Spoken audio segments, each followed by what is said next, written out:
কেমন যেন অন্তরের মধ্যে একটা আগুন জ্বলতেছে, আমি আমার মালিকের কেমনে পাই,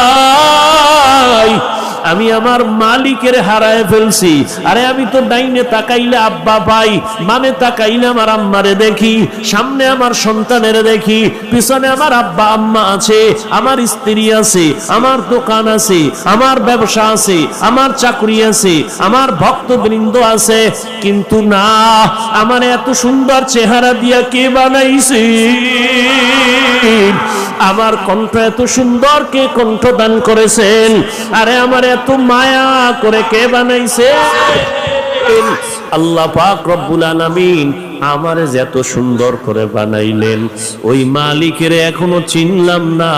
ওই মানুষগুলো আল্লাহর মহব্বত নিয়ে কান্না করে, দিলের মধ্যে একটা তামান্না নিয়ে আসে।